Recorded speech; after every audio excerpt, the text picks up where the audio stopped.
Então, assim como a gente fez com o primeiro painel, eu vou convidar a nossa primeira painelista internacional, que é a professora Karen Mosberger, que é professora da School of Public Affairs da Arizona State University e do recém-fundado, diretora do recém-fundado Centro de Tecnologia, Dados e Sociedade, da mesma universidade, e tem pesquisado temas como desigualdades digitais, a cidadania digital, governo digital, impactos do uso da tecnologia e da governança local.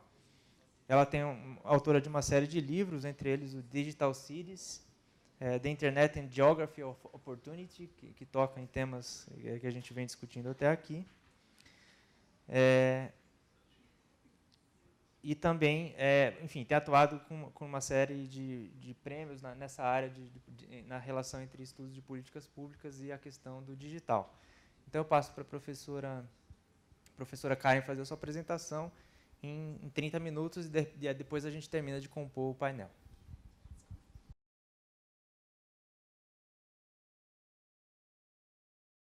Muito obrigada, Fábio.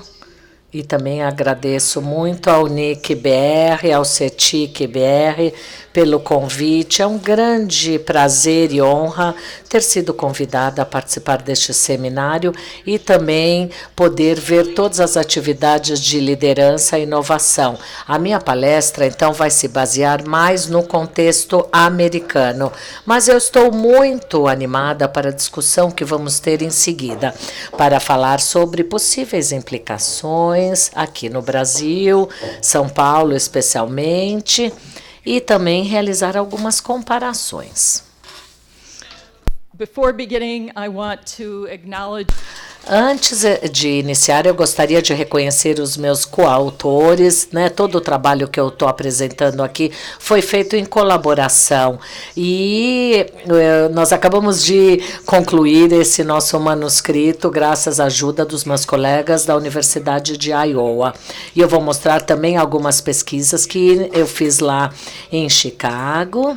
E eu gostaria também de falar aqui a respeito da parceria e do patrocínio que nós recebemos por parte de várias organizações que nos ajudaram na realização dessa pesquisa. Eu vou iniciar, então, falando no início não apenas sobre a desigualdade digital em si, mas sim a desigualdade econômica e as oportunidades econômicas americanas. Existe um contexto e um cenário maior que está por trás da desigualdade digital. E eu tenho uma história para contar para vocês para ilustrar isso. À esquerda, nós temos essa linha aí que sobe. Aí é a receita americana desde ali da década de 60. Depois temos uma linha plana, achatada, abaixo dessa linha cinza mais clara, que é aquele 50% abaixo de proprietários nos Estados Unidos. E isso tem mudado desde a década de 60. Eles não vivenciaram o tipo de aumento que nós notamos em termos de aumento populacional. Então, há um grande aumento da desigualdade desde as últimas décadas. E aqui no gráfico da direita temos um trabalho feito por um economista, Raj Teddy, e ele avaliou as oportunidades intergeracionais, ou seja, as chances de alguém com 30 anos de idade ganhar mais do que os seus pais ganhavam ou até ganham. Mas vejam, essa linha vai caindo vertiginosamente até a década de 80. Então, essa capacidade de você se sair melhor do que seus pais, aquela idade do sonho americano, isso tem decaído bastante desde 80 para cá. Então, este é um contexto maior, são dados no nível individual, mas vemos essa tendência acontecer entre as comunidades também, especialmente nas últimas eleições que aconteceram em 2016, mesmo antes disso, com o movimento de ocupação americano. Desde então, têm ocorrido muitos debates, não apenas sobre a desigualdade individual, mas também os locais, sabe, que ficam deixados para trás e não acompanham a era digital. E eu digo ficar para trás do ponto de vista econômico, né? Alguns professores chamaram isso como sendo a era da grande divergência, outros falaram como a era da grande reformatação, em que existe diferença entre as cidades, algumas cidades mais urbanas do que outras, umas que ganham e outras cidades que acabam perdendo muito nos últimos anos. E isso está presente na imprensa, onde grandes pensadores da era dizem que 2 americanos se separam, incluindo ali as cidades superstars, que são aquelas cidades bem-sucedidas, e aquelas cidades menosprezadas que ficam para trás, especialmente aquelas cidades onde as grandes empresas de tecnologia se baseiam, elas buscam dissipar essa desigualdade. E a tecnologia, ela tem esse papel importante, não só apenas nas big techs, né, que são as grandes empresas, como aquelas de tecnologia no Vale do Silício e em outras regiões. O que nós notamos, então, acontecer nas últimas décadas, essa tendência de longo prazo, que é uma mudança estrutural da economia. Depois da Segunda Guerra Mundial, nas primeiras décadas, nós vimos grandes lacunas de salários entre as comunidades, entre locais que cresciam lentamente, e depois de alguns anos, algumas cidades eram maiores do que outras. Umas se desenvolviam e outras não. E como eu disse, desde 1980 e muito antes disso, a grande recessão americana, e isso continuou mesmo durante o período de recuperação econômica. Ainda vemos locais cada vez mais desiguais. Eu notei também a ascensão das cidades superstars, né? Aquelas baseadas no Vale do Silício ou na costa, onde há o investimento das grandes centros tecnológicos. E também outros lugares, como a minha cidade de Detroit, eu venho de Detroit, que são centros de manufatura, de indústria, que ficam centros de manufatura, melhor dizendo, que ficam muito para trás. E esse viés, ele acaba levando a mudanças nas habilidades, e eu vou mostrar como isso é importante para algumas coisas, como a formação de agrupamentos e concentrações de atividades. Comunidades rurais também ficaram para trás desde a época da recessão e não conseguiram se recuperar até agora. Todo esse surgimento da desigualdade, ela foi de muita importância para várias gerações, com efeito a longo prazo. E já mencionado aqui, o local onde as crianças foram crescendo, esse local, essa área urbana, ela é importante em termos de oportunidades, de receita crescente ou não. E isso impacta o nível daquela comunidade. Algumas crianças que vivem distante das regiões mais centrais ou urbanas podem acabar sendo desprivilegiadas devido à influência daquela comunidade e como aquela comunidade vai estabelecer possíveis oportunidades ou não. O papel da tecnologia, muito discute-se a respeito de como a tecnologia ou a economia da tecnologia concentra as suas atividades dentro daqueles ecossistemas de inovação, que são aqueles hubs tecnológicos, não é? Os centros tecnológicos. E essa concentração de atividades se dá devido à inovação. A inovação nos dias de hoje está baseado na troca de ideias, interações e os novos tipos de ideias que surgem, essas faíscas de novas ideias que surgem através das interações. E cidades como São Paulo, essas grandes cidades metropolitanas se beneficiam incrivelmente disto, devido à densidade que acaba motivando tais interações, a diversidade populacional. Isso quer dizer que temos essa diversidade de ideias que também contribui em relação à inovação. E os economistas pesquisam muito sobre isso. Isso também aumenta, não é, o valor premium de educação, de desenvolvimento de habilidades. Isso significa maiores recompensas para um grupo de indivíduos e maior conhecimento. E isso é tão importante hoje em dia para fins de inovação, para colocação, para resultados e objetivos individuais. Como Enrico Moretti disse em 2012, o século XXI é aquele século do capital humano, mas o capital humano na economia digital ou na sociedade digital talvez talvez seja um pouco maior. Nós discutimos do que a forma como foi definida, que nós sabemos ser um grupo de engenheiros ali naquele centro tecnológico, engenheiros muito habilidosos. Precisamos também incluir outros aspectos do capital humano. Então, nós discutimos que a forma como o capital humano foi avaliado é ainda muito afunilado, uma perspectiva muito pequena, e estudos na área da economia, eles examinam o capital humano em termos da porcentagem da população que tem nível universitário, ou ainda a tecnologia ela é definida como a parcela de emprego no departamento de TI, numa cidade ou numa área metropolitana. Nós achamos que o capital humano digital é mais amplo, que também tem a ver com o uso de banda larga, o uso de tecnologia na população, como capital humano digital para as comunidades. Por que é assim?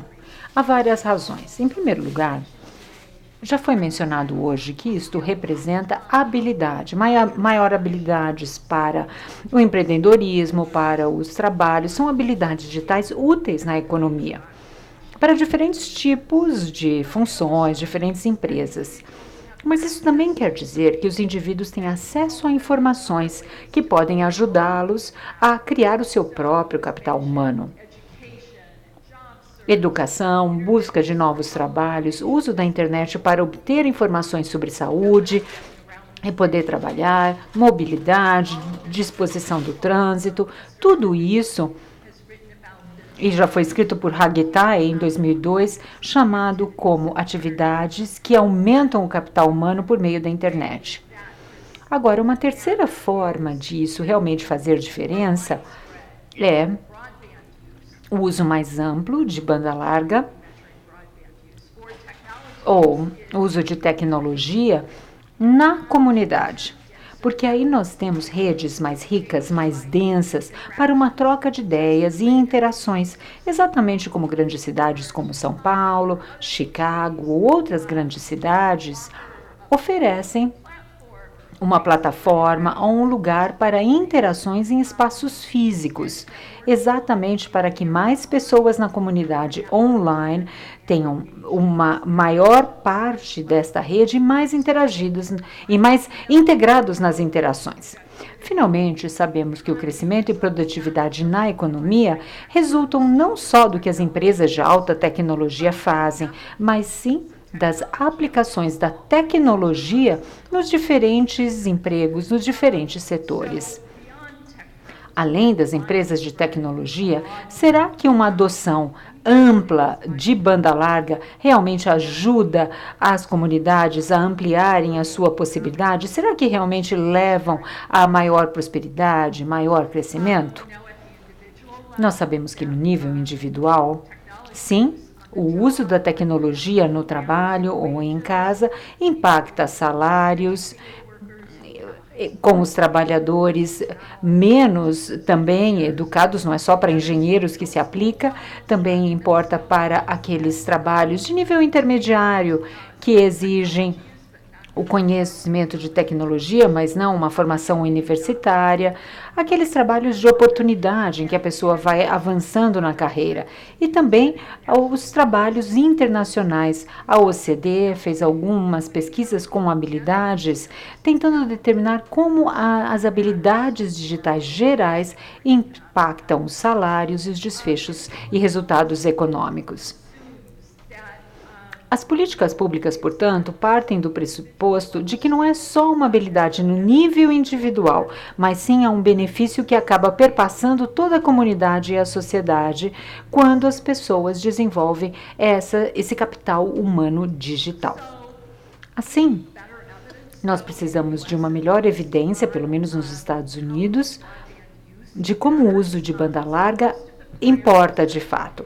Algumas das pesquisas anteriores no nível da comunidade falam sobre a disponibilidade das redes de alta velocidade ou de sua aplicação, porque esses são os dados disponíveis. Mesmo assim, As pesquisas sobre disponibilidade ou aplicação mostram efeitos, em geral, positivos para as comunidades, com o aumento da disponibilidade, para salários, para empresas. Alguns estudos mostram ainda que nem sempre os residentes locais se beneficiam, mas há um impacto para a economia. Realmente isso impacta a economia local. Há um estudo muito interessante que usou dados, eram dados brutos, sim, por 5 características, então de 0 a 25, 25 a 40 e assim por diante, que analisavam adoção de banda larga, como isso se comparava com dados e disponibilidade de banda larga. Isso só nas áreas rurais, eu falarei sobre isso já já, comunidades rurais. E eles observaram que a adoção de banda larga e sua assinatura na população impactava mais, quer dizer, tinha um impacto positivo econômico maior do que simplesmente a disponibilidade ou a internet de alta velocidade. Por quê? Porque a disponibilidade de infraestrutura não é a mesma coisa que o uso. É claro que às vezes nós podemos ter disponibilidade numa área e as pessoas não vão ter as habilidades para usá-la ou não vão poder pagar por ela. Então, a adoção de banda larga, o uso de banda larga, é o que nós estamos tentando fazer para que as pessoas usem cada vez mais. As assinaturas, nós acreditamos ser uma boa forma de fazê-lo, porque as pessoas, nós podemos ver que elas adotaram, não é, o uso da banda larga, mas é aqui que nós vemos o principal gap nos Estados Unidos. Em algumas áreas não há disponibilidade, e mesmo quando há disponibilidade, há pessoas que não podem pagar por ela. O problema da assinatura, portanto, é bastante importante em todos os Estados Unidos. A banda larga é mais cara nos Estados Unidos do que em países desenvolvidos e nós temos também as nossas desigualdades de renda. Diferencia-se entre áreas rurais e urbanas, diferentes cidades, como eu vou lhes mostrar. Então, há essas desigualdades também marcadas dependendo de adoção, de lugar, de características. O que nós estamos tentando descobrir, então, é esse capital humano digital no nível da comunidade. Alguns dados, eu mencionei esses dados que nós tínhamos os quintis, mas não é sensível o suficiente para vermos as mudanças com o passar do tempo. Quer dizer, passar de 0 para 20%, talvez seja diferente de 0 para 39%, mas é difícil medir isso em termos de comunidade. Mas há alguns dados novos, a partir do censo, de uma pesquisa de comunidade nos Estados Unidos. Existe desde 2013 e só para cidades que têm pelo menos 65 mil habitantes. No ano passado esteve disponível em todos os condados, mas nós só temos dados de um ano para isso, não é? Agora, tem nos ajudado a entender um pouco mais esse panorama geral. No nosso trabalho, nós estamos analisando todas as comunidades, há resultados positivos para comunidades rurais, e urbano e rural junto, como é que isso impacta os resultados para as comunidades em termos de uso de banda larga? Assim, nós analisamos na perspectiva de tempo. É importante usarmos realmente o histórico e a perspectiva de dados com o passar do tempo, porque desta forma nós podemos ver o que veio primeiro. É a adoção de banda larga que aumenta a característica da comunidade, e depois disso, o que acontece? Há mais crescimento, há mais prosperidade. Será que vem antes, não é, do aumento de banda larga, ou é primeiro o aumento de banda larga e depois o aumento da prosperidade? Porque se a gente não olhar desta forma, nós não vamos saber se as comunidades que já eram mais prósperas têm mais acesso de banda larga, não é? Então, nós analisamos em séries de tempo para tentar entender se a banda larga é uma causa de crescimento e prosperidade, que é exatamente um dos endpoints que nós analisamos. Nós já temos praticamente 2 décadas de dados. Os dados governamentais não estavam disponíveis sobre assinaturas de banda larga, mas há um projeto financiado pela Fundação de Ciência Nacional, NSF, usando uma pequena amostragem de dados.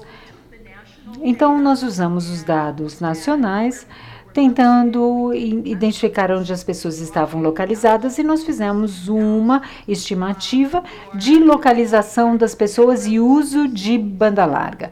Nós utilizamos, então, as principais cidades, as 5 principais cidades metropolitanas, e também algumas rurais, porque verão depois que nós temos alguns condados, algumas cidades um pouco maiores. Eu estou usando aqui a palavra counties em inglês, que são condados, não é? Segundo a distribuição geográfica americana, mas eu vou mostrar para vocês como funciona isso. Nós temos resultados, então, para a área metropolitanas e para os condados. Trata-se de uma subdivisão de um estado. É maior do que uma cidade, mas é menor do que um estado. E são formas de distribuição dos estados. Cada estado determina quantos condados tem, como funciona e como vão ser administrados. Mas isso nos ajuda, porque se nós analisarmos cada condado nos Estados Unidos, nós podemos comparar urbano e rural. Não é só urbano e só rural. Nós podemos comparar, diferente das áreas metropolitanas. Nós temos vários modelos e eu não vou mostrar todos eles. Em alguns locais nós só temos dados de um ano, comparando locais. Mas nós analisamos por meio de uma regressão de variável instrumental. Agora, o mais importante são os aspectos de tempo, as séries de tempo. Nós temos as variáveis explanatórias, a porcentagem de assinaturas de banda larga presentes na população. E os resultados, analisamos o índice de prosperidade, o índice de crescimento. Vou passar aqui rapidamente. Para os condados, o índice de prosperidade inclui, por exemplo, porcentagem da força de trabalho desempregada, pobreza, taxas de graduação universitária, número de empresas, número de empregos. E analisando os condados em todos os Estados Unidos, nós podemos controlar vários elementos de setor demográfico, observar os diferentes setores industriais, diferentes ocupações. Nós vemos que nesse índice de prosperidade nós temos scores maiores quando há um aumento da assinatura de banda larga, um aumento da renda média, uma mudança no índice de prosperidade com uma melhor recuperação desde os anos de recessão, uma maior chance de as pessoas terem uma renda mediana mais alta, para todos os tipos, sejam eles rurais, urbanos. O subúrbio tem um maior benefício. Há um aumento da renda mediana com o passar do tempo. E a adoção de banda larga, quando combinada com a educação, apresenta um benefício maior, mas mesmo isoladamente, maiores níveis de adoção de banda larga impactam os resultados. Agora, nós temos aqui a prosperidade nas áreas metropolitanas, então padrão de vida, salário, crescimento no número de empregos, e analisando todas as 50 maiores cidades, e nós temos isso para toda a série de tempo, a adoção de banda larga no nível metropolitano prevê um aumento na prosperidade em termos de padrão de vida, salários, crescimento no número de empregos em alguns modelos, mas não em todos. Então, talvez não seja tão forte, apesar de mostrar diferença estatística. E, além disso, faz a previsão do aumento de um emprego de tempo integral. Assim, nós fizemos a interação desses dados com a porcentagem de população, que são os milênios, entre 25 e 30 anos. Há uma interação também com empregos em tecnologia, o que aumenta o efeito das assinaturas de banda larga na população, mas mesmo nesses dois casos, sem os millennials e sem empregos em TI, a adoção de banda larga realmente impacta e faz diferença. Há aumentos na comunidade quando as pessoas assinam mais banda larga. Para resumir esta parte, para que eu possa então apresentar algumas das desigualdades, as assinaturas de banda larga em áreas urbanas ou rurais, em comunidade com mais adoção de banda larga, nós vemos melhores resultados.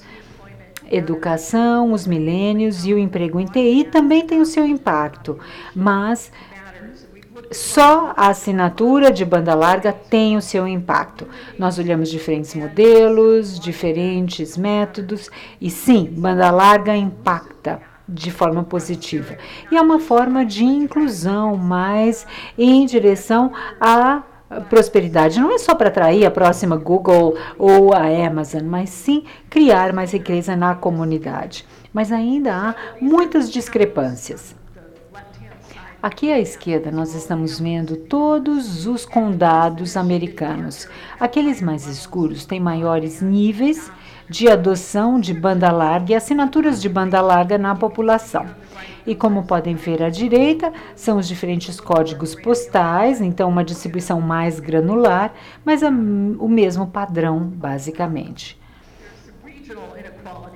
Há algumas qualidades originais do sul, sudeste, sudoeste, tem uma menor taxa de adoção de banda larga entre todas as demais regiões. Há algumas discrepâncias claras. Olhando um condado chamado Douglas County, no Colorado, 95% tem acesso à banda larga, incluindo, então, acesso móvel também. Eu vou falar já sobre acesso móvel, mas o censo inclui banda larga, incluindo acesso móvel. Depois nós vemos um pequeno condado chamado Wheeler, que é rural e fica em Geórgia, só 24%. A nação Navajo, não é? 27%, que é população de indígena americana. Cidades são diferentes. Sunnyvale, em Califórnia, 90% é o Vale do Silício. Flint, em Michigan, só 55%, e isso inclui os telefones celulares. Eu vou mostrar rapidamente alguns mapas em que nós vemos, por exemplo, os códigos postais. Em Memphis, no Tennessee, super baixo, 26% só da população tem acesso à banda larga, inclusive acesso móvel. Isso está no mesmo nível das principais áreas rurais. Aqui, Seattle, Washington, que nós temos a maior adoção de banda larga fixa, 85%, e mais de 91% se nós considerarmos móvel. À esquerda, em azul, banda larga, todos os tipos de assinatura. E à direita, em vermelha, só uso móvel. E como podem ver, são imagens espelhadas, não é? As cores mais escuras são mais altas. Então, banda larga fixa maior no norte da cidade.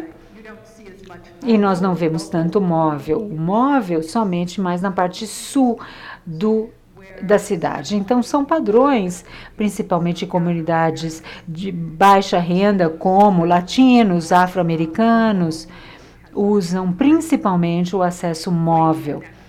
E é uma forma importante de fazer a conexão. Nós vemos isso em San José, na Califórnia, no Vale do Silício. Há alguns códigos postais lá que só tem 40% da sua população com acesso à internet.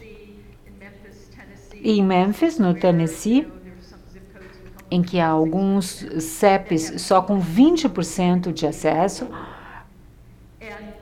com banda larga, e Detroit, da onde eu venho, também uma baixa taxa de banda larga fixa em uma das 50 principais cidades.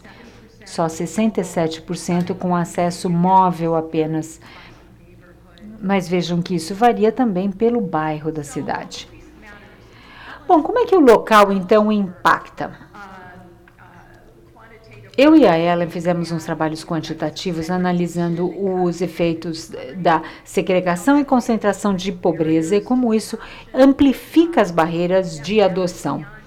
E isso vai além da receita individual do indivíduo. Viver num bairro mais pobre também tem o seu impacto. A Ellen falou que nós sabemos que a renda média do bairro, ela acaba explicando algumas diferenças entre os afrodescendentes e os brancos em acesso domiciliar e uso de internet.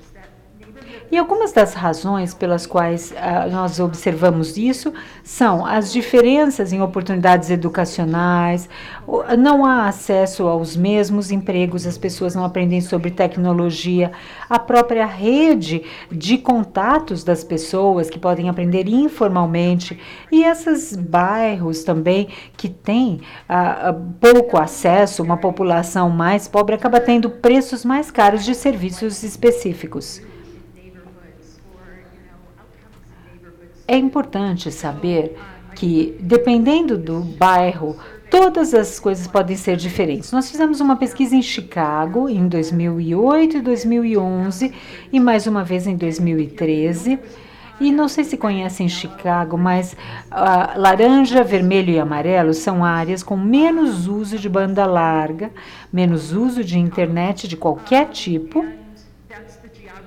E é exatamente a geografia da pobreza. É o lado sul e oeste, muito mais pobre e segregado.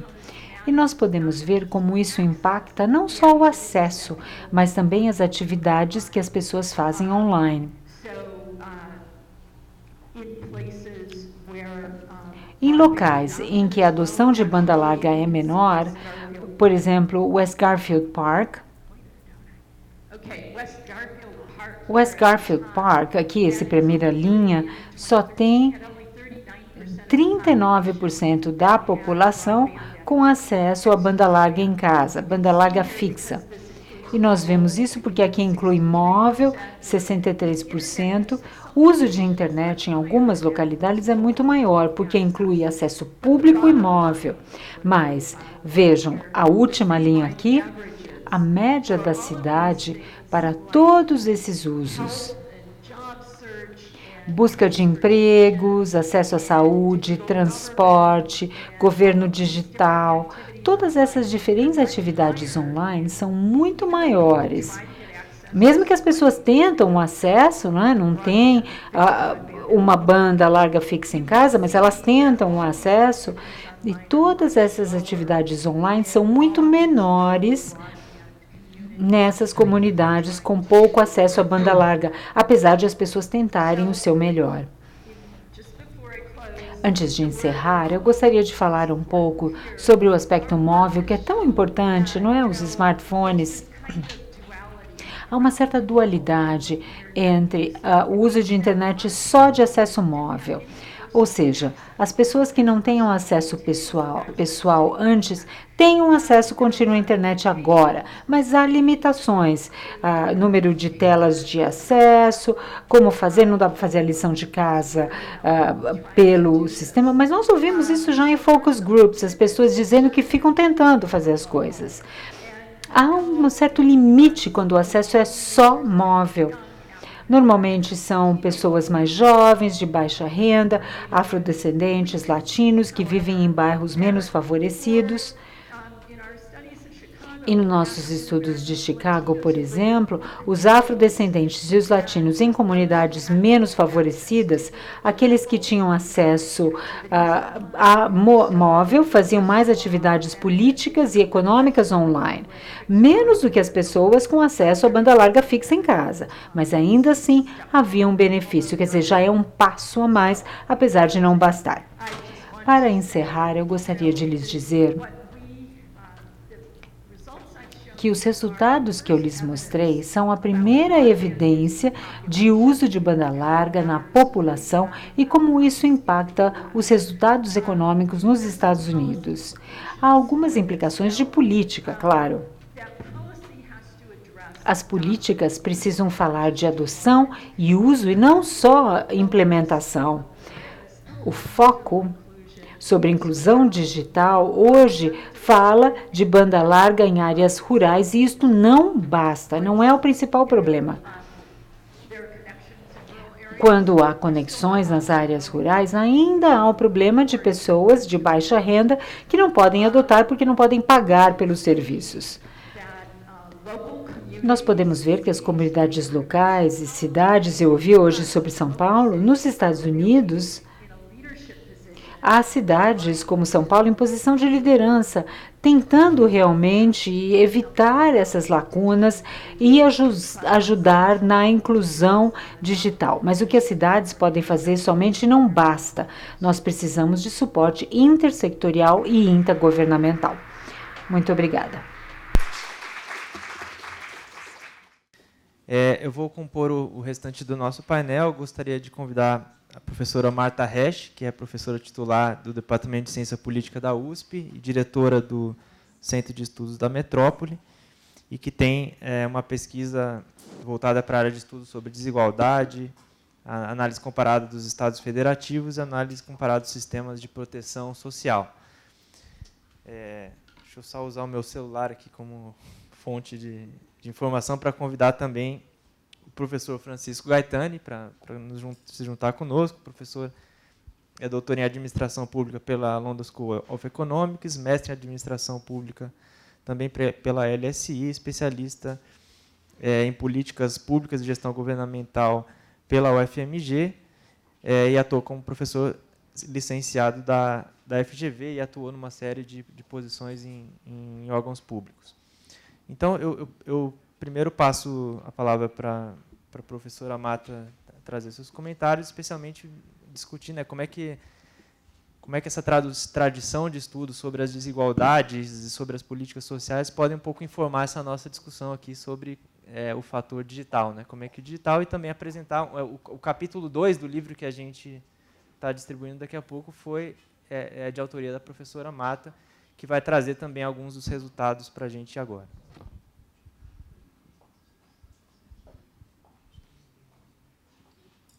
Está funcionando? Tá. Bom, muito boa tarde a todos. Não? Tá agora. Tá. Muito boa tarde a todos. É uma alegria estar aqui. Eu agradeço ao Fábio, ao Alexandre, à Grazi, a oportunidade de participar desse projeto. De fato, como eles disseram, eu participei de estudos sobre desigualdades que não incluíam a questão digital. Eu resisti um pouco no começo a entrar no projeto, depois fui convencida da relevância dessa dimensão para a gente estudar a questão das desigualdades. Agradeço também a oportunidade de escutar pessoalmente a Kate Mosberg, a Helen Helsper, cujos trabalhos eu li e que influenciaram a produção do estudo. Eu quero dizer que se fosse feita aqui uma distribuição das presentes nessa sala entre os que conhecem ou não questões digitais, eu estaria seguramente no quintil inferior, porque eu estou, digamos assim, tateando nesse assunto. E, basicamente, o que eu acho, então, estou convencida da importância de incluir a desigualdade digital no nosso mapa de desigualdades, e também estou convencida de que a compreensão desta questão passa por entender as desigualdades espaciais, né? Porque, como outros bens públicos, o acesso individual a esse serviço coletivo ele é afetado por questões territoriais, como eu pretendo demonstrar na minha apresentação.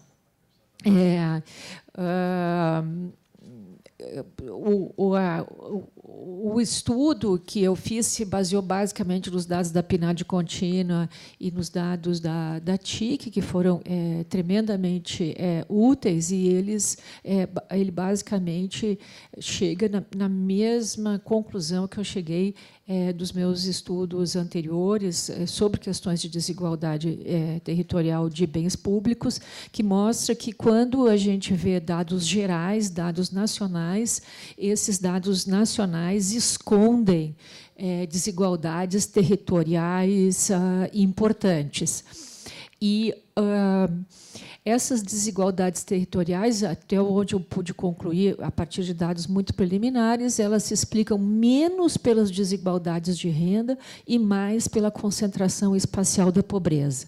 E é basicamente isso que eu vou mostrar para vocês aqui. Então, basicamente, eu não vou passar rapidamente essa questão aqui, porque os colegas que falaram anteriormente já se referiram, né? A grande questão é se a internet, as desigualdades digitais são uma oportunidade de romper barreiras espaciais e uma oportunidade de sair da condição de pobreza ou de isolamento ou de exclusão, privação do social dos indivíduos, ou se ela reproduz desigualdades offline. Bom, então, começando para os dados, para ir diretamente a eles, né, esses dados aqui, eles são dados extraídos da PNAD contínua, com a colaboração de um pesquisador do SEM, que se chama Edgar Fusaro. Então, olha só, o que esse dado está dizendo aqui, deixa eu ver se eu consigo mostrar, isso aqui, ui, parei.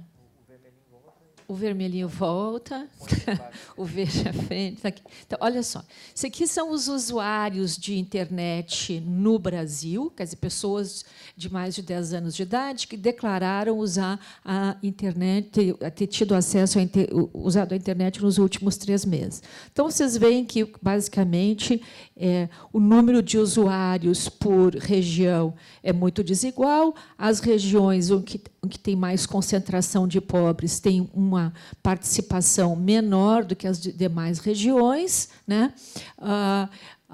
Então, o número de usuários, de não usuários nas regiões de maior concentração de pobreza é maior. Se nós essa divisão é uma divisão que todos os estudos internacionais mostram, a divisão rural urbana, né? Isso aqui são os usuários urbanos por região, os não usuários. Vejam que o número de não usuários na região rural é maior do que os de usuários, e ele é mais concentrado ainda nas regiões de maior concentração de pobreza, né? Agora, o que é interessante, a partir dos dados das categorias trazidas, tanto pelo trabalho da Kate Mosberg quanto da Ellen Halsper, é nós utilizarmos, dividirmos esses usuários em categorias. Tá? E os dados da TIC nos permitem trabalhar de modo mais confiável com dados por estado. Tá? Então, esse ciclo aqui são o que nós chamaríamos, que eu chamei no estudo inspirado no trabalho da Kate, os usuários de segunda classe. Quem são esses usuários? São usuários que usam basicamente telefones celulares, regras de equipamentos públicos, linha de escada e por aí vai. Se nós queremos saber quem são os usuários de primeira classe, que é essa linha azul aqui, que são os que têm acesso à banda larga e ao uso de PC, na verdade, tem uma enorme distância entre nós entendemos como usuários de segunda classe, que é o dado que a gente mais usa, com aqueles de primeira classe, para os quais a Kate acaba de demonstrar que são para esses aqui que a internet traz benefício, que o uso da internet traz benefícios econômicos, né? E esse padrão é mais ou menos consistente o aumento do uso que houve preservou esse padrão, né? Se a gente olha isso por estados, esses aqui são estados mais ricos, esses aqui são estados mais pobres, né? Isso aqui certamente tem consequências econômicas, mas também tem consequências políticas, né? A primeira pergunta, essa aqui, por exemplo, é o estado da... Deixa eu achar aqui, a Bahia, né? Que se mantém consistentemente como um estado de baixa conectividade, conectividade dominada por conectividade de segunda categoria, né? A primeira pergunta que eu me fiz é, bom, assim que eu examinei esses dados, né, bom, se as eleições no Brasil são explicadas pelo uso de recursos da internet, isso certamente tem um efeito desigual nessas regiões, né? E eu fiquei me perguntando se os candidatos que usam as ferramentas digitais como principal ferramenta de campanha, se eles têm um baixo desempenho nessa região por razões ideológicas, por razões de lealdade partidária, ou simplesmente porque as ferramentas que eles usam não funcionam nessas regiões de menor conectividade, né? Então, o que eu estou querendo mostrar com isso é que todas as implicações que nós acreditamos que a internet traz para a vida econômica das pessoas ou para a vida política dos indivíduos, né, elas precisam ser entendidas com essas categorias de que há uma distribuição muito desigual do acesso à internet no Brasil por estados, por regiões, por área rural, por área urbana, que há uma distribuição muito desigual entre categorias de usuários, né? O número de usuários de primeira classe é, na verdade, uma elite digital, que é esta que usa a banda larga e o computador, né? E que a difusão da internet no Brasil, ela, na verdade, parece vir apresentando um padrão consistente de estabilidade. Você tem uma expansão do acesso, mas a manutenção de um padrão estável de desigualdades entre categorias de usuários e entre territórios, né? Então, é de se supor que os benefícios trazidos pela internet eles se distribuam desigualmente entre indivíduos e entre territórios, né? E o conhecimento dessa desigualdade é importante para que a gente possa entender esses benefícios. E olha só, quando a gente tenta medir o que está associado a esse padrão, aqui medido na escala dos estados, porque o estudo também mostra a escala dos municípios, né, intramunicipal, mas quando a gente tenta associar, ver com que padrão, com que dimensão de desigualdade econômica a desigualdade do acesso à internet está associado. Esse dado aqui é um dado muito simples, mas ele não confirma a hipótese de que essa desigualdade entre estados esteja associada à desigualdade de renda. Ela está associada à desigualdade, à pobreza.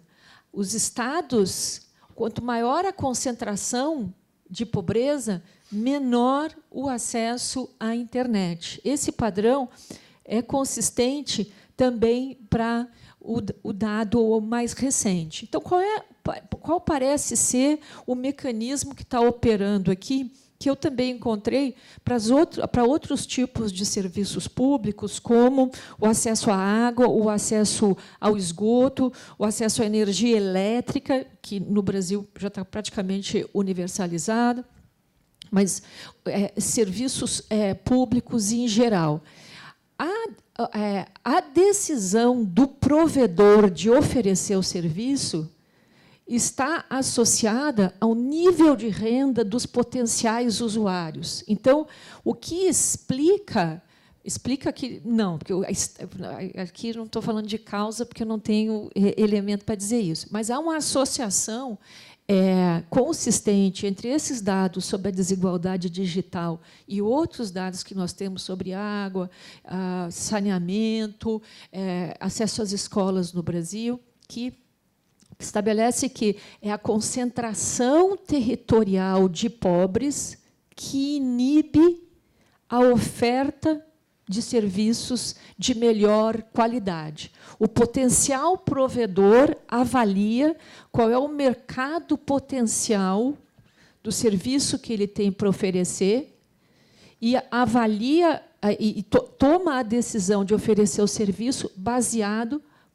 na renda desse mercado potencial. É por isso que a concentração espacial da pobreza parece ser mais relevante do que a desigualdade.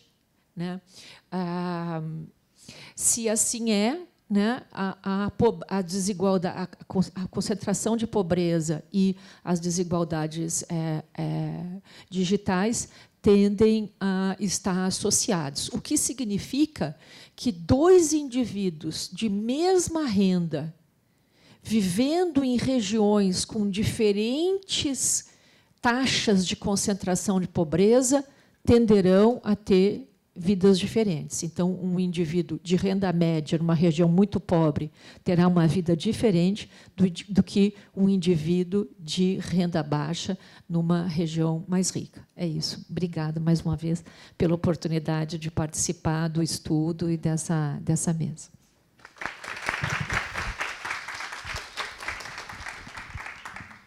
Obrigado, professora Marta. Agora eu passo a palavra para o professor Francisco Gaetani apresentar em 15 minutos. A gente tem acompanhado, professor, uma série de artigos que o professor Gaetani tem publicado na imprensa, em colaboração com o professor Virgílio Almeida, que inclusive foi coordenador do CGI, e que tem abordado esses desafios, né, como é que essa desigualdade digital tem impactos em diversas dimensões do desenvolvimento. Então, eu te passo a palavra um pouco para comentar as apresentações anteriores e trazer uma perspectiva complementar para a gente.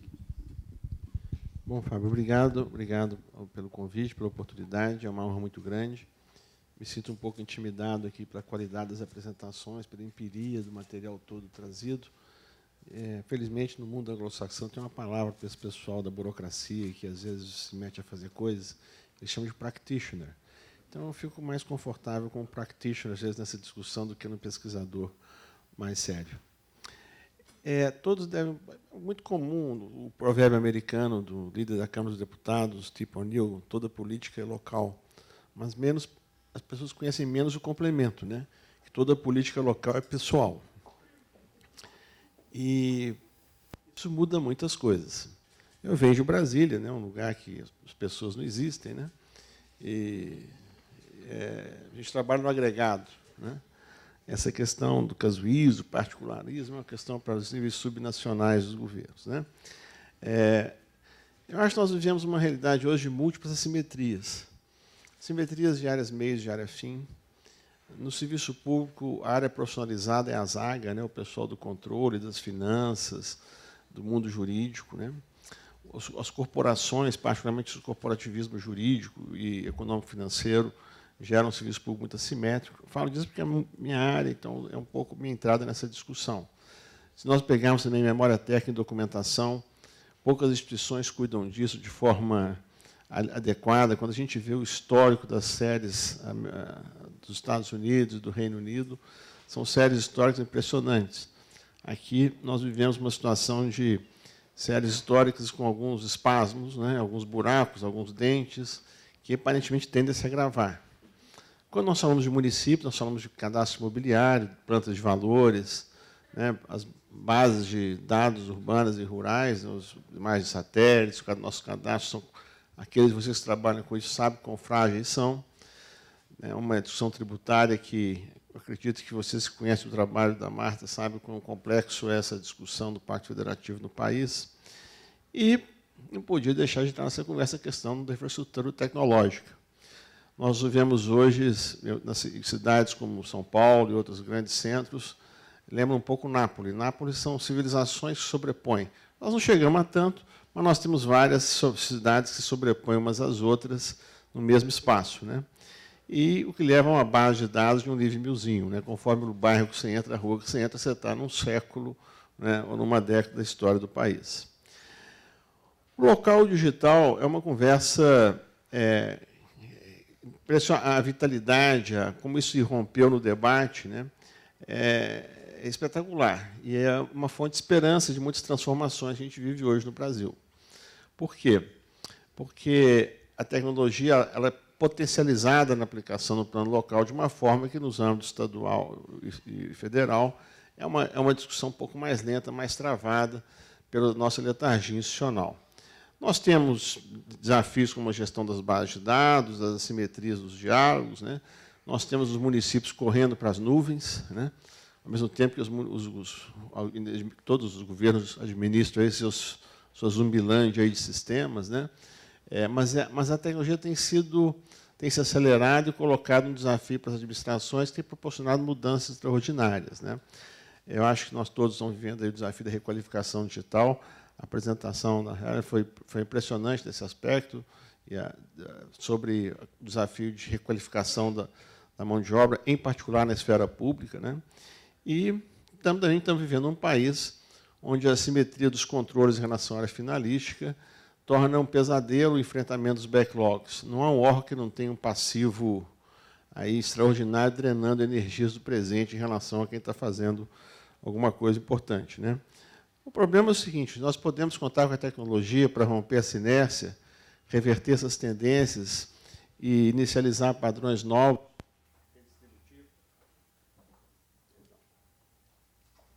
distributivos, porque a tecnologia ela pode tanto potencializar as desigualdades como, de certa forma, diminuí-las. E essa disputa para que direção a tecnologia vai apontar está em aberto, né? Bom,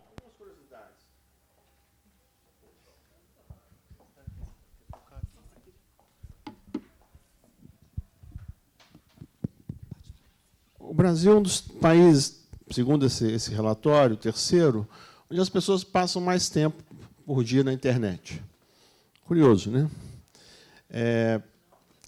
Nós somos também o país que hoje está mais preocupado com fake news, disputando com os países como o Reino Unido, Portugal, países que passaram por processos políticos recentes. Então, ao mesmo tempo, a gente passa muito tempo na internet, estamos preocupadíssimos com fake news. Eu queria falar um pouco dessa pesquisa que a Ipsos faz, que, de uma forma reduzida, a gente pode chamar de dissonância cognitiva. Eles pegam vários temas, e como o país, o tamanho do problema do país, e como a população percebe o problema, né? E a discrepância e a dissonância cognitiva. Estamos lá no primeiro pelotão também, com um dos países com maior dissonância cognitiva do mundo. Nós nos achamos um país pacífico, tranquilo, cordial, ameno, que disputa o título de violência mundial com o México, né? Mas é assim, né? Nós somos nós.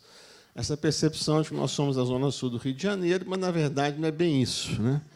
Então, vejam bem, são 3 informações interessantes. É o país que passa mais tempo, os países que passam mais tempo na internet, mais preocupados com fake news e mais esquizofrênico, né? Que menos sabe de si próprio.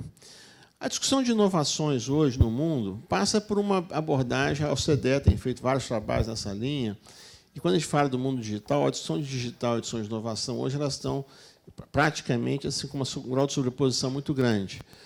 Você tem inovações orientadas por missão, inovações incrementais, inovações relacionadas à adaptação com o que está acontecendo, inovações com as tendências antecipatórias. Nós tivemos isso. A banda larga foi uma discussão importante no país. A estratégia digital, que saiu no final do governo passado, do Temer, foi uma discussão importante, que agora está meio sem lugar. Essas discussões permanecem abertas. Hoje, nós somos um país que debate inovação. Tem algumas pessoas aí que trabalham com o pessoal da inovação da prefeitura e que tem a ver com essa conversa sobre a revolução digital. Nós estamos na discussão de ponta.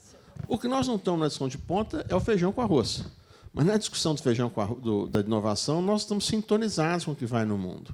O Nesta, que provavelmente já conhece, o Cloud Behavior Unit do governo do Reino Unido, que depois virou uma Quango, né? Se vocês pegarem cada ponto dessa nuvem, é uma metodologia, é uma abordagem, é uma religião, é uma seita, é uma forma de trabalhar as questões do interesse público, as parcerias público-privadas.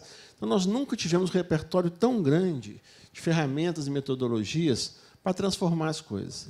E grande parte dessas ferramentas potencializadas pela revolução digital. Então, o repertório hoje, nossa caixa de ferramentas nunca foi tão vasta, nunca foi tão interessante, né? Eu vim, quando eu aceitei o convite para vir, eu vim porque todas as coisas que a Marta está metida tem a palavra desigualdade. E nós estamos num momento em que, para muita gente, isso não é um problema do país. Isso eu falo sério.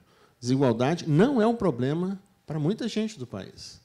É um problema de justiça divina, opção pessoal, falta de esforço, circunstâncias, falta de mercado, né? Então, assim, se você acha que desigualdade não é um problema, você tem um problema muito grave, né?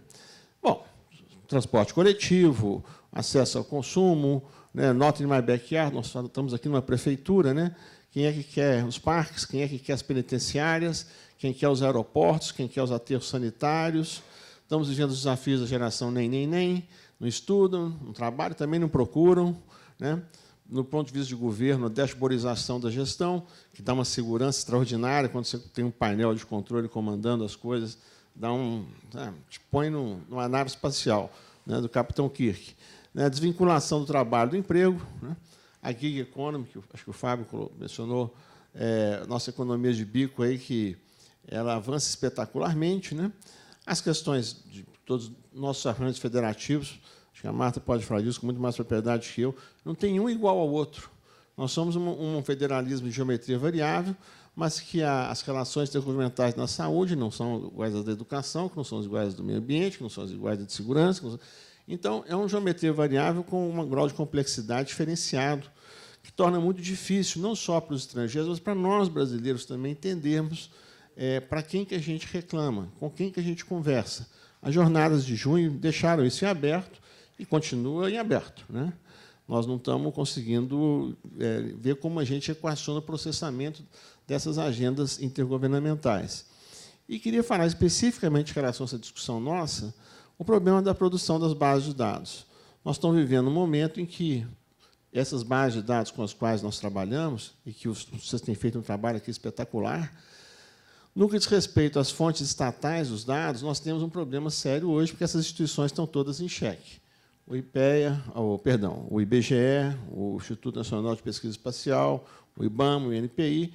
Mas por que eles? Por que não contratar uma consultoria, contratar uma agência internacional? Isso hoje está em discussão e é uma discussão que vai afetar profundamente como nós vamos lidar com todo o trabalho de analytics, de public policy em torno desses dados.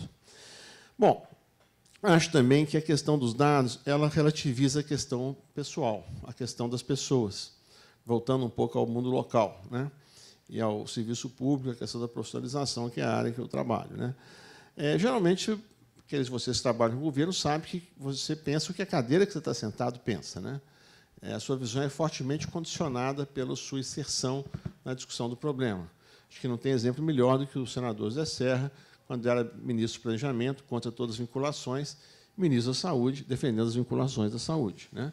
Mas não é só ele, isso é um comportamento normal, é a força das cadeiras, né? A tecnologia faz diferença. Eu costumo dizer que, em Brasília, você vai, às vezes, em algum ministério, conforme o andar que você desce no ministério, você está num século ou no estágio ponto 1, ponto 2, ponto 3. Né? Os padrões corporativos, né? Não é só as empresas, as grandes empresas brasileiras, multinacionais, elas têm padrões corporativos que se impõem. No setor público, isso é relativo, mas você tem os bunkers. E nas prefeituras também, nas municipalidades também, você tem alguns bunkers.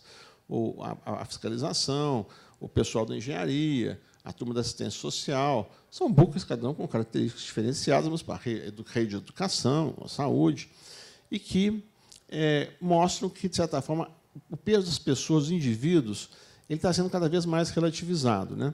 É claro, depende um pouco se as instituições estão numa rede mais ampla, se elas estão funcionando conectadas, em comunidades de práticas. Hoje nós observamos, do ponto de vista de tecnologia, o avanço irreversível do teletrabalho, né? E uma situação também que o futuro foi prorrogado, né? Aposentadoria, longevidade, né? Empregos, isso não existe mais. Então, assim, tudo isso agora mudou. É um jogo cuja configuração está mudando. Nesse contexto, a OCDE, esse slide não deve estar dando para ler nada, né? Porque está muito claro. Fala de competências para inovação para esse novo mundo da revolução digital. Então, fala de interação, de alfabetização, digital literacy, capacidade narrativa, foco no usuário, na storytelling, curiosidade, que é uma coisa que o serviço público não tem, não pode ter. Inovação no serviço público é, por definição, ilegal, não está previsto em lei. Né? E eles usam uma categoria chamada insurgência. É claro, quando a gente fala dessas atribuições, das competências-chave, ninguém tem as 6. Talvez ninguém tenha nenhuma, às vezes, né? O mais comum. Mas é bom saber para que lado estão indo esses países do ponto de vista das suas formulações, do ponto de vista do perfil da força de trabalho. A questão das parcerias. No mundo digital que nós estamos caminhando, elas estão cada vez mais importantes. Não vai dar para desenvolver aqui, mas nós estamos trabalhando num ambiente onde as parcerias, em particular no plano local, elas são estratégicas, porque a governança local ela não é a governança da prefeitura, é a governança dos conjuntos de atores que estão sentados ali, que estão atuando ali. Eu tenho uma certa preocupação com algumas assimetrias. Imagina o pessoal da Amazon, da Microsoft, do Facebook interagindo com a turma de compras da prefeitura.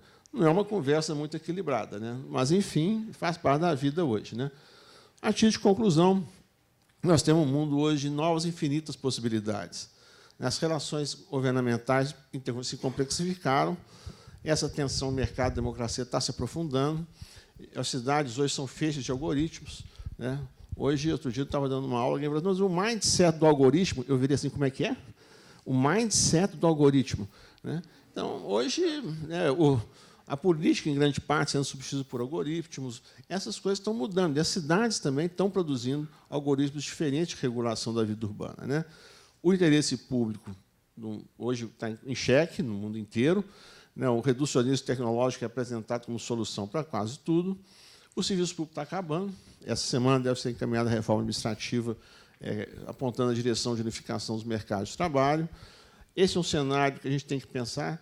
Se a gente continuar aprofundando as desigualdades, nós vamos terminar como? Né? Porque é um cenário que a gente deve lidar com ele.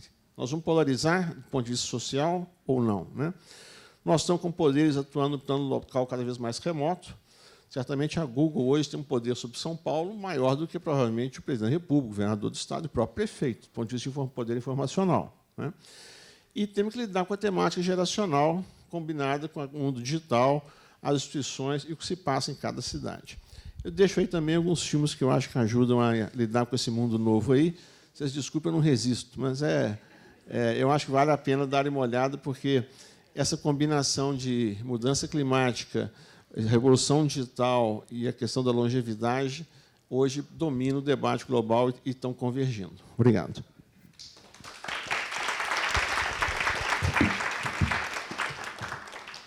Bom, obrigado, professor. Então, vou dar a oportunidade da plateia fazer perguntas. Acho que os microfones estão disponíveis. Quem gostaria? Aqui na frente tem um primeiro. Vou também reunir algum grupo de perguntas para a gente facilitar. Tem que se identificar, né? Meu nome é Marco, eu trabalhei na Embratel 30 anos, hoje sou empresário e meu interesse maior é na infraestrutura das redes de telecomunicações. E assisti a palestra da doutora Kate e fiquei com uma curiosidade se a pesquisa da CETIC está falando a mesma linguagem do que ela, quando fala em banda larga. Nos Estados Unidos, o que é banda larga, que velocidade, ou a partir de qual velocidade, já que na pesquisa da CETIC, banda larga foi dito que é acima de 4 mega. E o que é o banda larga mobile? Também é velocidade, o que é tecnologia, o que é o conceito de banda larga? E eu queria fazer uma rápida menção. Mês passado eu conheci um pequeno empresário. É uma historinha tão bacana que eu vou comentar aqui. É um rapaz de 23 anos, aluno da UFRJ, Engenharia Mecânica. Esse menino, ele perdeu o pai, que era alcoólatra, morava em Vilar dos Teles, que é um subúrbio do Rio de Janeiro, e na escola primária e no secundário, ele nunca teve aula de matemática nem física. E é aluno de engenharia. Perguntei, como é que tu aprendeu? Pô, não é possível. Ele falou, aprendi dando aula. Ué, como é que você dava aula? Eu pedi o livro um dia antes, estudava e dava aula para os alunos, para os meninos. Assim ele chegou à faculdade. Bom, para poder sustentar a família, ele montou um pequeno provedor em Vilar dos Teles. Ele tinha 80 clientes.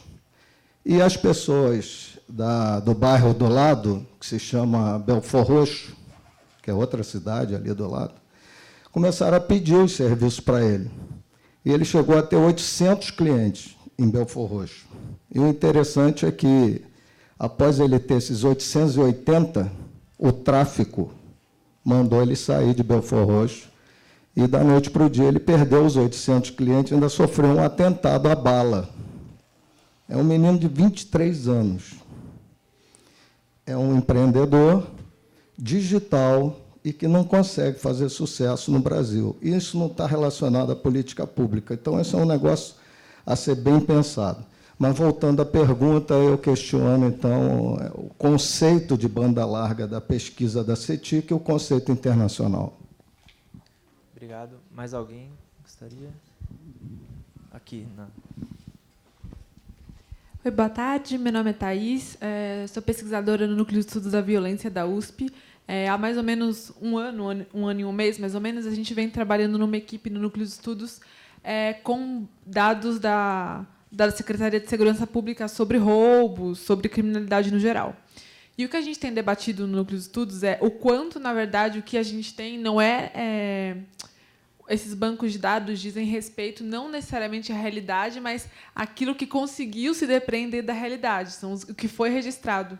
E eu fico me perguntando agora, porque tem esse debate de que se colocarem mais tecnologia, mais internet e por aí vai, digitalizar os processos de construção desses bancos de dados da polícia, se diz, por um lado, que vai melhorar muito a qualidade daquilo que os registros vão conseguir captar na cidade. E agora, vendo o resultado do que a professora Marta Aretin, em especial, apresentou, eu fico com a dúvida, e queria também ouvir dos senhores todos, por gentileza, se, na verdade, a digitalização, o acesso à internet não está fazendo o contrário disso.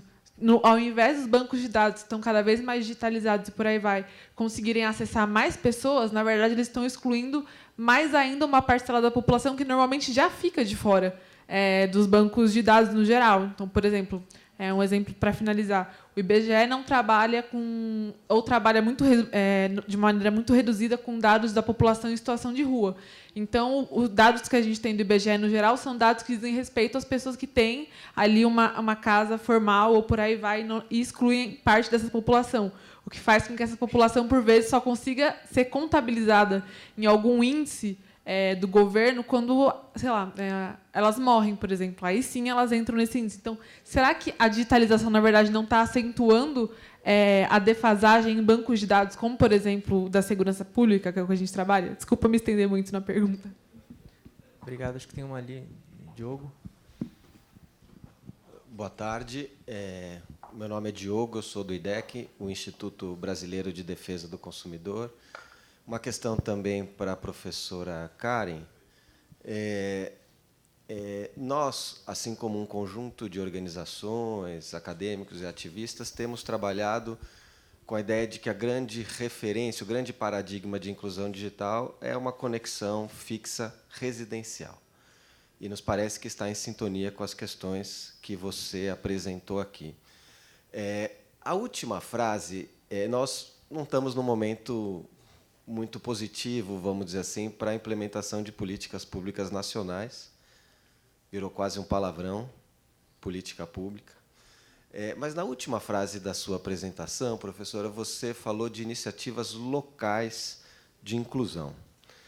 Nós temos aqui algumas iniciativas, já foram mencionadas, inclusive aqui no seminário, mas nenhuma delas vai em direção à inclusão das pessoas por meio de acessos fixos residenciais. Eu gostaria, se possível, se você pudesse explorar um pouquinho mais. Nós temos um problema da natureza do nosso ambiente regulatório, né? As telecomunicações só podem ser reguladas numa perspectiva federal. Você pode regular localmente questões de defesa do consumidor, mas regulação de telecomunicações é algo constitucionalmente definido como na esfera federal. Mas gostaríamos de conhecer, saber se essas experiências que você mencionou se enquadram nessa ideia de acesso fixo residencial e qual é a natureza dessas iniciativas, até porque no ano que vem nós teremos eleições municipais e, eventualmente, podemos formular algo que até hoje não tinha sido pensado aqui no Brasil. Obrigado. Obrigado. Tem mais uma pergunta do Hélio. Acho que a gente vai fazer todas as perguntas e aí depois a gente dá uma rodada e aí cada um pega algum aspecto específico que queira explorar, né? Boa tarde, meu nome é Hélio, eu sou servidor da Anatel e estou no Ministério de Ciência e Tecnologia na área de banda larga. E, aproveitando o que a professora falou também, a gente tem aqui a questão de acesso e uso, né? A gente tem, a despeito das dificuldades orçamentárias, enfim, da restrição fiscal que a gente está passando, o país, existem alguns episódios que vão permitir a gente avançar na oferta de infraestrutura, como, por exemplo, o leilão do 5G, que deve sair no ano que vem, a consulta pública está para ser publicada pela agência, e também a aprovação do PLC 79, que é a lei atual 13879, que também vai fazer uma possibilidade de modificação do cenário regulatório, né? Ou seja, você sai de concessão para autorização, isso vai fazer uma diferença de VPL dos projetos e, naturalmente, um valor a ser aplicado. Do lado do nosso, a gente está em uma distância muito grande em relação aos Estados Unidos, enfim, outros países, porque o Brasil, ele não pelo tamanho, mas sobretudo pela diferença de renda per capita, né? Então, você tem localidades em que são muito pobres e, naturalmente, o mercado. Então, você tem um gap de mercado que não vai empresa levar. Então, nosso desafio, primeiro, é levar efetivamente essa infraestrutura em fibra ótica para todos os municípios e localidades e tal. E tem havido um aumento expressivo no acesso móvel, à banda larga, mas isso, sem dúvida, não oferece, talvez, a possibilidade de utilizar plenamente todos os recursos que a internet oferece. A minha pergunta, se a senhora puder explorar um pouquinho mais, e considerando que lá nos Estados Unidos também tem diferenças entre alguns estados mais ricos, mais pobres, como trabalhar a dimensão da demanda? Que tipo de instrumentos você poderia... Porque, muitas das vezes, a gente aqui, como Estado, a gente pode tentar se esforçar a levar a infraestrutura, mas isso não é suficiente para que as pessoas efetivamente possam utilizar em função da disponibilidade de renda. Né? E que tipo de arranjo, até um pouco ligado ao que o Diogo falou, que tipo de solução poderia ser encaminhada pelo poder público, a título de política pública, para dinamizar esse efetivo uso da infraestrutura de banda larga? Muito obrigado. Bom, obrigado. Então, acho que vamos encerrar as perguntas. Eu vou passar para o... De repente, a gente pode fazer a ordem inversa, né? Eu passo primeiro para o Francisco, mas eu também engato aqui uma pergunta, aproveitando o meu microfone, que acho que, no fundo, a gente, tentando juntar um pouco os debates, a gente volta para um debate, no fim, uma discussão qual que é o espaço do nosso federalismo, né? Como é que, no fim, qual é o espaço do local, qual é o espaço do federal. Então, eu queria que vocês pudessem discutir um pouco nessa área da inclusão digital e das tecnologias, qual que é o espaço da política local e federal. Só vou também, antes de passar a bola, esclarecer a parte mais metodológica. No caso do estudo e dos dados que a gente apresentou do Brasil, não há consenso internacional ainda exatamente sobre qual é a medida de banda larga. Há muita variação entre as medições nos países. A Karen pode nos esclarecer o que eles usaram lá. A gente usou, na verdade, para o estudo as conexões domiciliares, que é muito na linha do que o Diogo mencionou, e de ao menos 4 megas por segundo, que era, na verdade, não tem uma explicação técnica para isso, mas era o corte que mais discriminava as diferenças entre as regiões da cidade, segundo o nosso estudo. Então, a gente achou que era o que mais dava para entender as diferenças. Então, voltando, eu passo para algum comentário do professor Francisco Bertani, por favor. Bom, eu queria falar duas coisas rapidamente. A primeira, a questão que você levantou sobre as bases de dados, à medida que elas são expostas, as fragilidades delas ficam também evidentes. Os estados e os municípios têm muita dificuldade de gastar recursos com dados. Tem muitas informações que não é para o IBGE apurar, a prefeitura tem que gerar. Outras bases de dados são por definição estaduais e têm que ser caprichadas. Quem já fez um boletim de ocorrência numa delegacia já não é possível, né? Então, assim, tem uma série de atividades que nós temos que levar os dados mais a sério. E não podemos imaginar que o governo federal, com o IBGE, passando pelo que está passando, vai resolver. É claro que você pode trabalhar esses dados melhor, de uma forma melhor, com técnicas de amostragem, com mecanismos mais sofisticados, mas temos que combinar quem vai levantar quais dados e quais dados são importantes. E fazer isso de forma contínua e periódica, não sujeita a chuvas e trovoadas, porque isso descontinua tudo. Queria mencionar rapidamente o exemplo que o senhor deu sobre o empreendedor de Belfort Roxo. Ele foi colocado para fora do negócio por conta de políticas públicas que não funcionaram. O Estado não ocupa o território. Isso é um problema hoje do Rio, de São Paulo. Há vários espaços de território dessas cidades que não são territórios públicos da sociedade, são territórios ocupados por outros interesses, ou por milícias, ou pelo PCC. Aqueles que trabalham com educação, saúde na ponta, ou assistência social, sabem que não fazem seu trabalho se não negociarem, se não compuserem, simplesmente não são capazes de frequentar certas regiões. E esse problema do controle sobre o território está na base da noção de Estado. Então, nós somos, sob certos aspectos, um Estado com problemas de territorialidade e vai se rebater depois nos serviços públicos prestados, etc. A questão das informações, eu queria lembrar o seguinte: hoje, as grandes bases de informações que nós temos não estão no poder público, né? Grande parte das informações estão no setor financeiro, estão nos cartões de crédito, estão na base na parte do meio ambiente, por exemplo, estão nas imagens de satélites que são disponibilizadas globalmente. Então, o poder que o Estado tem sobre as bases de dados está diminuindo. E isso vai ter que ser repactuado pelos Estados, pelas instâncias de governo, com os provedores desses dados, temos prefeituras também, além, obviamente, das Big Five aí na área de tecnologia, que conhecem muito mais cada um de nós do que nós mesmos, né? Obrigado. Eu gostaria de voltar à sua questão, que eu acho que na história que você relatou tem uma questão que eu me coloquei também quando eu estava estudando essas coisas para produzir esse estudo. Eu assisti um documentário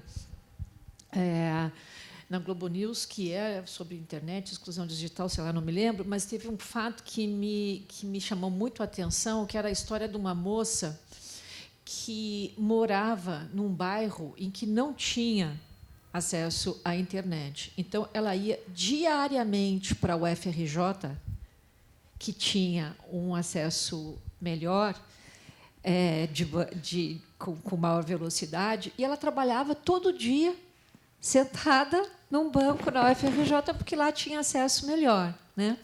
Então, o que isso significa, que eu acho que é um pouco a pergunta que está por trás da sua pergunta. O que explica o sucesso dos indivíduos?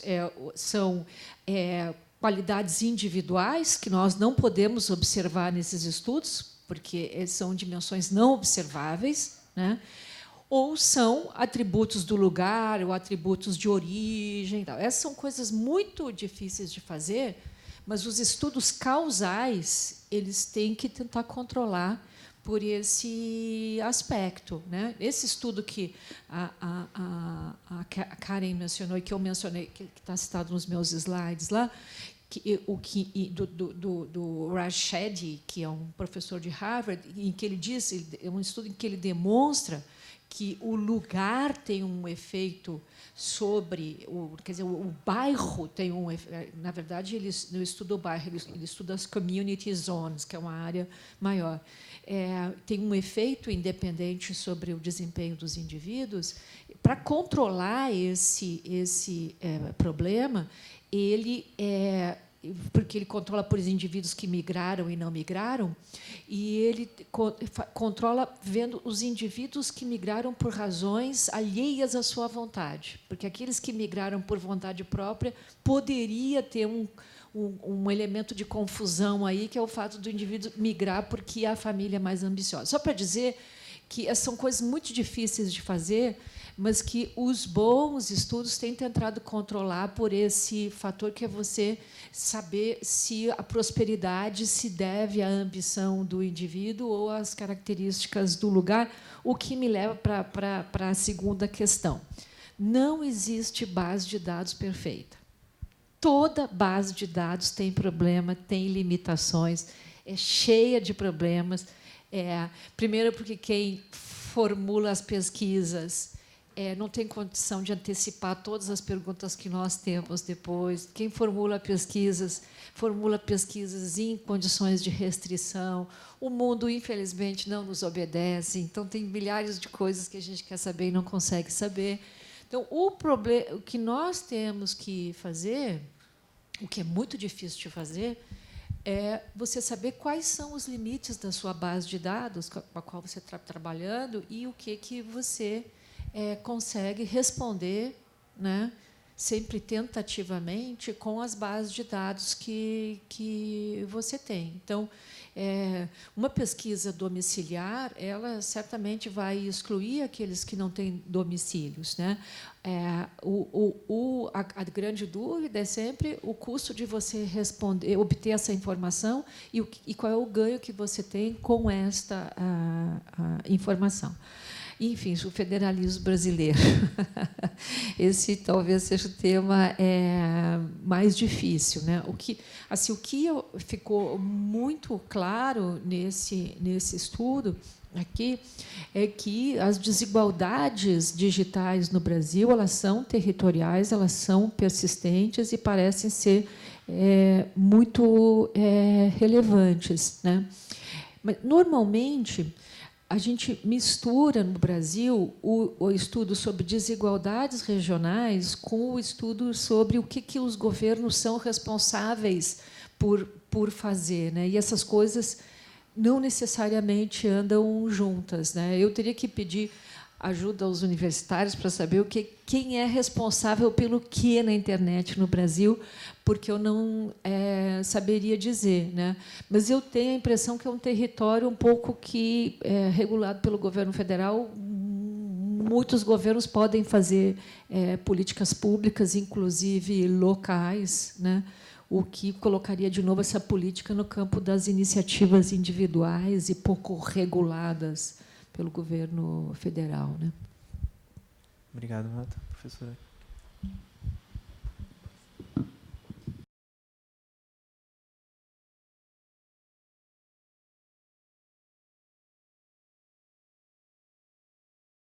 Então, a pergunta sobre a velocidade de banda larga, a gente não perguntou às pessoas especificamente, a gente usa um banco de dados, não é? E a pergunta feita essencialmente foi: você tem cabo, você tem fibra, você tem satélite ou móvel?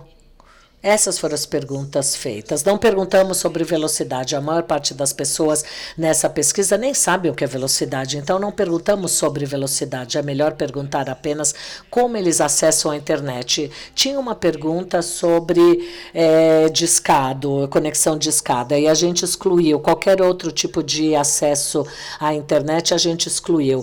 O governo federal, ele inclui tudo como banda larga. Eu sei que muitas vezes, né, a conexão móvel pode ser mais lenta, e há uma diferença ali entre a conexão de escada, a conexão a cabo, e a forma como o governo americano, desde que quando em 2015 a banda larga foi definida como 25 megabits de downloads por minuto. E eles continuam coletando dados com base nessa definição antiga de 2015. Então, não perguntamos especificamente por velocidade. Fizemos a pergunta de uma outra forma. As duas outras perguntas que vocês fizeram, falando sobre o papel do governo local versus o papel do governo federal.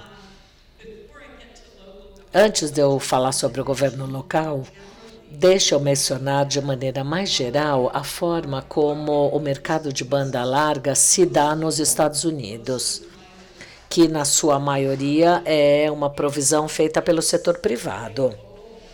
É um monopólio local. Então, não há tanta concorrência assim no mercado como há em vários outros países europeus. Existem subsidiárias públicas presentes em vários países. E é isso que torna tudo muito mais caro. Quando você tem um ou dois provedores, mesmo para grandes áreas metropolitanas, alguém com DSL e alguém, por exemplo, com uma conexão a cabo, não há muita razão para eles tentarem melhorar a sua velocidade. Então, nós, na realidade, temos poucas cidades que têm banda larga com gigabytes em comparação à Coreia e muitos outros países pelo mundo, porque o provedor ou os provedores locais não sentem tal necessidade.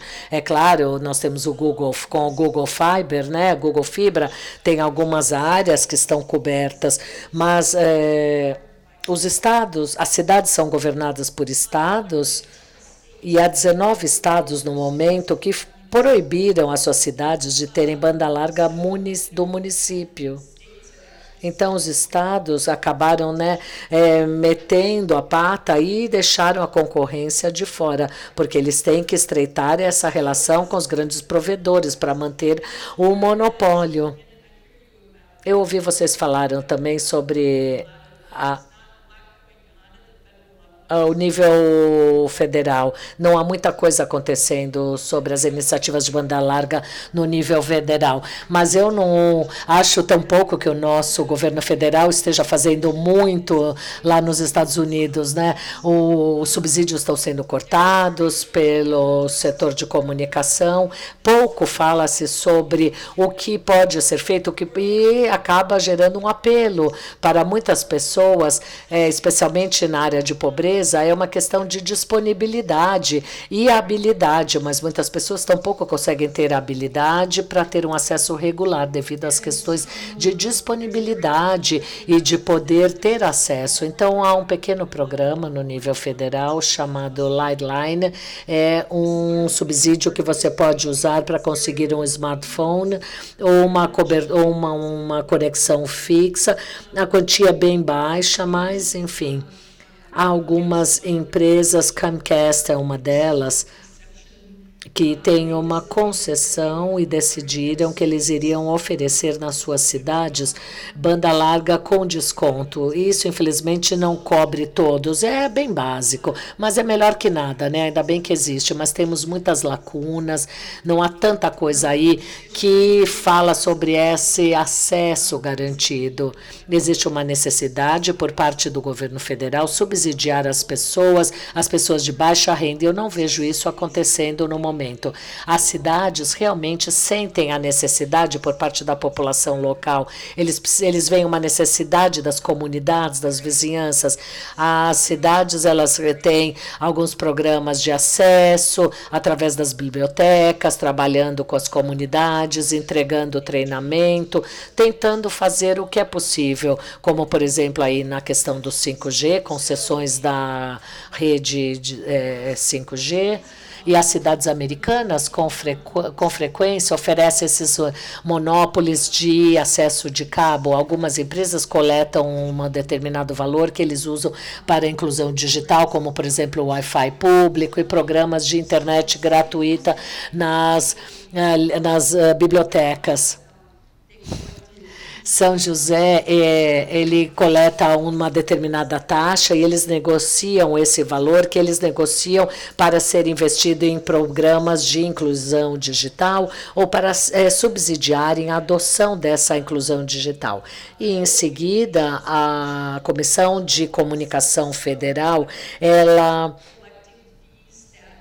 liberou as cidades a coletar, ela não libera as cidades a coletarem valores maiores do que aquilo que eles estão gastando, mas eles podem, com esse valor, ajudar o acesso à internet de banda larga. Então, há o domínio por parte das empresas e há um pouco de ação por parte dos governos estaduais na tentativa de ajudar a sua população, mas realmente essa liderança ocorre muito mais no nível local, deixando um vácuo, uma lacuna no nível federal. Eles entendem o contexto, eles sabem que há necessidade de diferentes coisas em diferentes comunidades.